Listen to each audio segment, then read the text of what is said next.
বিসমিল্লাহির রহমানির রহিম।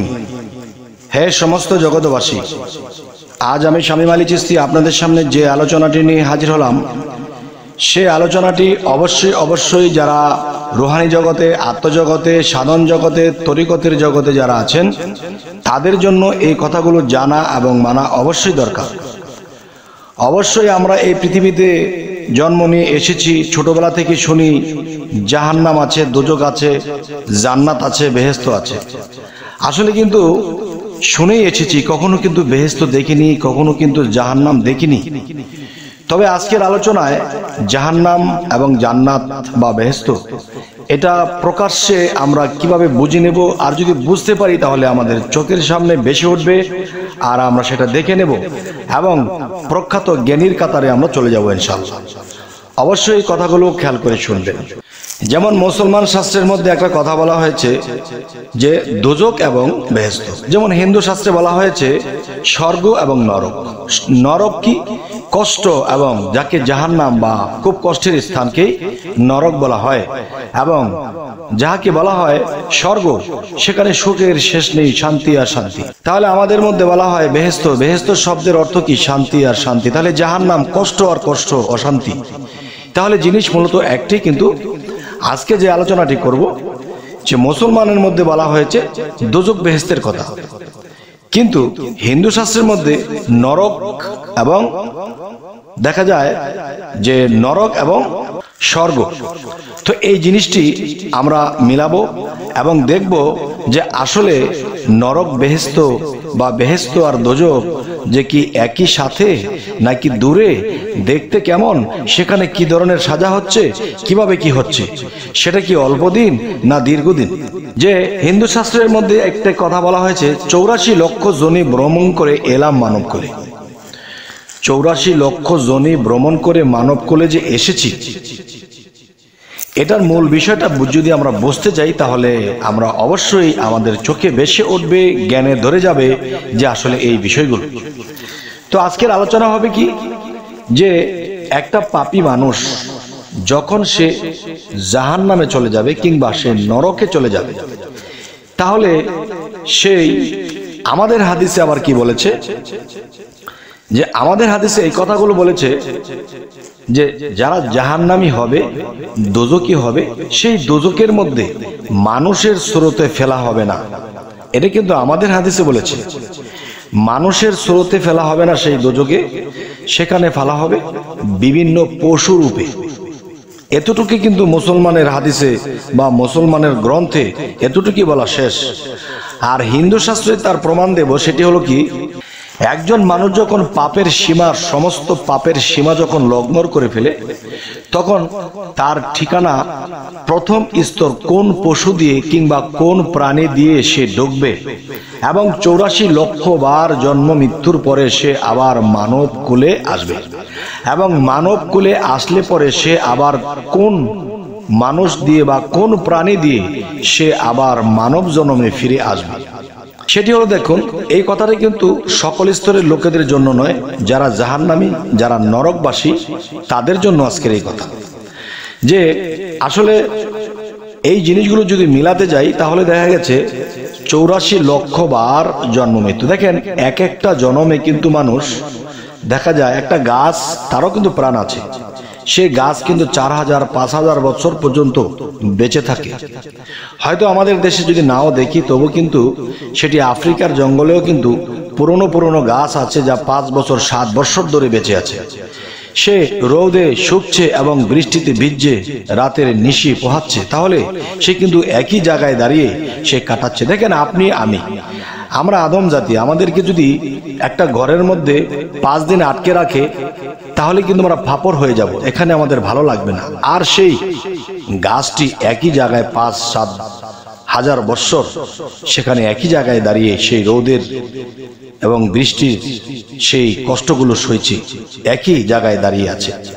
তাহলে আমি বলতে চাই, হে সমস্ত জগৎবাসী, মানুষ যখন সমস্ত পাপের সীমা লঙ্ঘন করে, তখন সে কোন প্রাণী দিয়ে ঢোকে।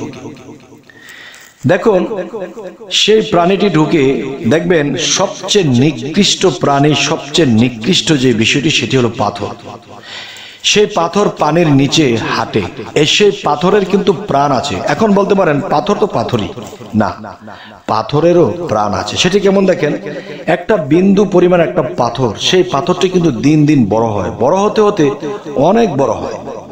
তাহলে বোঝা গেল পাথরের প্রাণ আছে আর সেই পাথর বড় হয়।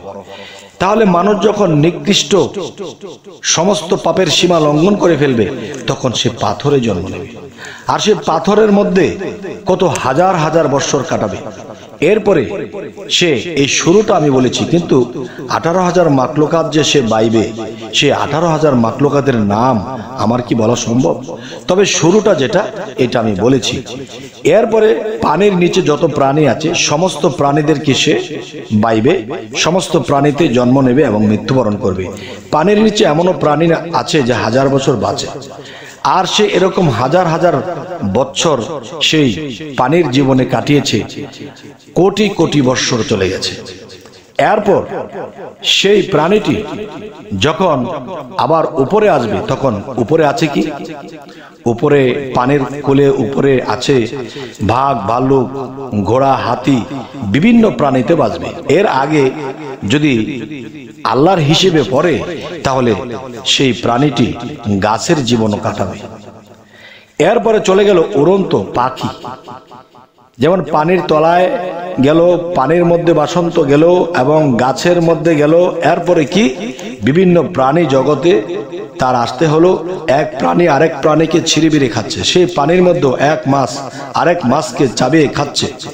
তাহলে এই জীবন কোটি কোটি বৎসর চলে গেছে, গাছের জীবনে কোটি কোটি বৎসর চলে গেছে। এবং বন্য প্রাণীর মধ্যে যদি আসি, বাঘ, ভাল্লুক, এর মধ্যে কোটি কোটি বৎসর চলে গেছে। এরপরে উড়ন্ত পাখি, যত ধরনের পাখি আছে এই উড়ন্তর মধ্যে উড়েছে। এবং মাটি, আমরা যখন গ্রাম দেশে কলের পারে যাই, তখন সেই কলের পারে সেই সিঁড়িটা যখন ওঠায় উপর দিকে, তখন এর নিচে দেখা যায় অনেক ধরনের পশু প্রাণী আছে। এখানেও কিন্তু জন্ম নিতে হয়েছে, এখান থেকেও মৃত্যুবরণ হয়েছে। তবে এই ছোট ছোট প্রাণীর হায়াত কম, তারা অল্প দিনেই মারা যায়। যেমন একটা মশা কথা শুনেছি যে 2.5 দিন 3 দিনের বেশি বাঁচে না। এরপর যে কথাটি বলতে চাই সেটি হলো, দেখুন যে উড়ন্ত প্রাণীর মধ্যেও দেখা যায় যে একটি কথা বলা হয় 18,000 মাকলুকাত, 6,000 উড়ন্ত, 6,000 গাছে আর 6,000 মাছে পানিতে। তাহলে এই 3 6 18,000 মাকলুকাত, সে কত হাজার হাজার কোটি কোটি বৎসর তিনি জন্ম নিল আর জন্ম নিল আর জন্ম দিল। এরকম করতে করতে করতে করতে সমস্ত শেষ হওয়ার পর, সে যখন এই শাস্তি শেষ হলো, তখন কিন্তু সে আবার মানব জন্মে আসবে। সে যে মানব জন্মে আসবে, সেটি কোন প্রাণী দিয়ে সে শুরু করবে? সেটি কোন প্রাণী দিয়ে শুরু করবে? দেখুন, এটা মহা সাধক যারা, তারাও নির্ণয় করেছে, যারা সাধনা করেছে, সাধনার মাধ্যমে জানতে পেরেছে। আচ্ছা, তবে আমি যেটা জানতে পেরেছি, বুঝতে পেরেছি, সেখান থেকে আমি বলছি। দেখেন, একটা মানুষ যখন সমস্ত প্রাণী বাইতে বাইতে সেই শেষ সীমানায় চলে গেল, এখন সে মানব জন্মে আসবে। কোন জন্ম দিয়ে শুরু করবে? সেই জন্মটি হলো, দেখুন, তখন মানুষের আকৃতিতে আসে। বানর মানুষের আকৃতিতে এসে গেছে, শিবপাঞ্জি মানুষের আকৃতিতে এসে গেছে, শেষে বন মানুষ, শরীরের লোম থাকে, মানুষের আকৃতি এসে গেছে। এরকম বানর, শিবপাঞ্জি, গেরিলা হয়ে তখন সমাজে কোনো মানুষের ঘরে সেই মানুষটি জন্ম নেয়, সে আত্মাটি জন্ম নেয়। এবং সেই আত্মাটি এতই জেল খেটেছে, তখন সেই আত্মাটি পৃথিবীতে আসার পরেও হানাহানি, কাটাকাটি, মারামারি অনেক কিছু করতে দেখা যায়। কারণ সে কিন্তু প্রাণী জগতে যখন ছিল, এক প্রাণীকে মেরেছে, আরেক প্রাণী তাকে মেরেছে, এরকম সে একজনকে খেয়েছে, সে তাকে একজন খেয়েছে, কিন্তু আত্মার তো মৃত্যু হয়নি। সেই আত্মা কিন্তু জন্ম জন্মান্তরে বেছে নিয়ে আস্তে আস্তে আস্তে আস্তে তখন দেখা যায় কিছু কিছু মানুষের ভিতরে সেই পশুর স্বভাব দেখা যায়। তাকে মারে, তাকে খায়, তাকে হিংসা করে, তাকে নিন্দা করে, এবং ভালো দিকে দেখালে সে ভালো দিকে যায় না, মানে খুব তেরা স্টাইলের লোক থাকে। তখনই বোঝা যায় কি, তখনই বোঝা যায় যে সেই মানুষটি সেখান থেকে উঠে এসেছে। হয়তো এই জন্মে সে যদি ভালো নাও হয়, পরের জন্ম হবে, এর পরের জন্মে যদি না হয়তো এর পরের জন্ম হবে। তাহলে 84-র মধ্যে 4 বার মানুষে আসা যাওয়া করে, সেই 4 বারের মধ্যে শেষবারে হয়তো তিনি ভালো হয়ে যাবে বা আল্লাহর ওলি হয়ে যাবে, আর না হয়তো সে আবার জাহান্নামে চলে যাবে। এখন আমরা কোনটা করব? এখন আপনারাই বলবেন, এখন আমরা কোনটা করব? ভালো কাজ করব না খারাপ কাজ করব? আমরা কি সেই 84 লক্ষ জনে ভ্রমণ করব, নাকি আমরা এই পৃথিবীতে এখানে থেকে আমরা মানব জন্মে এসেছি, এখান থেকে আমাদের সাধন ভজন সমস্ত আমল আল্লাহর আইন কানুন মেনে আমরা এখান থেকে মুক্তি নেব?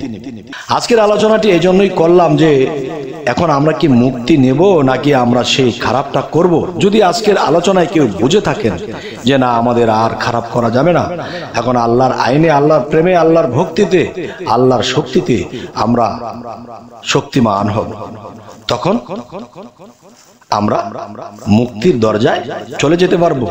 তখন নবী রাসূলরা স্বাগতম দেবে, এসো, তুমি অনেক কষ্ট করেছো জীবনে, অনেক সৎভাবে চলেছো, আল্লাহর ইবাদত করেছো, আল্লাহর মহাপ্রেমিক ছিলে, তখন তারা সম্বর্ধনা দিয়ে আমাকে আপনাকে নিয়ে যাবে যদি ভালো কিছু করে যেতে পারি। তবে এই আজকের আলোচনাটি জাহান্নাম, জান্নাত, দুজক, বেহেশত বোঝা হলো, এবং মানুষ কোন প্রাণী দিয়ে কোন প্রাণী থেকে কোথা থেকে কোথায় যাচ্ছে তাও জানা হলো। তাহলে এই ধরনের আলোচনা কি আপনাদের ভালো লাগে? অবশ্যই জানাবেন। এবং আমরা যদি বুঝতে পারি যে আপনাদের এই আলোচনা ভালো লেগেছে, যে অবশ্যই সামনে আমরা ভালো আলোচনা দেওয়ার চেষ্টা করব। আমাদের চ্যানেলটিকে সাবস্ক্রাইব করে রাখবেন। সকলে ভালো থাকবেন। আল্লাহ হাফিজ।